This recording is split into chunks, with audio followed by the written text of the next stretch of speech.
It is not often that a foreign leader's health problems become major news here, but what happens to Hugo Chavez matters.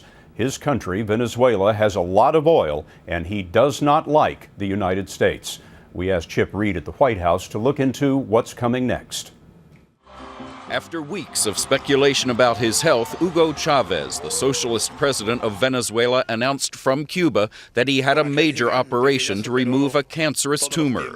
His subdued demeanor was a stark contrast to the boisterous, sometimes bizarre behavior that has become his trademark, his rambling speeches sometimes lasting up to 7 hours.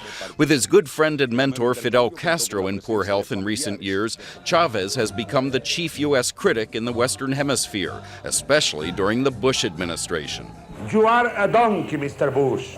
In 2006 at the UN, he called President Bush the devil. Yesterday, the devil came here. Right here.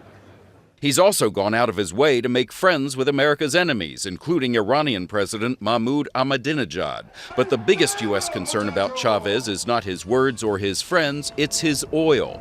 Venezuela is America's fourth largest source of imported oil behind Canada, Saudi Arabia, and Mexico. And Chavez, whose socialist government dominates the Venezuelan oil industry, has repeatedly threatened to cut off shipments to the U.S. The question now, what happens if he's too sick to run for re-election next year? CBS News foreign policy analyst Juan Zarate. He has made common cause with America's enemies and has viewed himself as a revolutionary leader in opposition to American power. And so if he loses power now or shortly in the future, this will be good news for the United States. Scott, under the Venezuelan Constitution, the vice president is supposed to take the president's place during temporary absences. But today, that vice president said Chavez will remain in charge even while he recovers in Cuba. Thanks, Chip.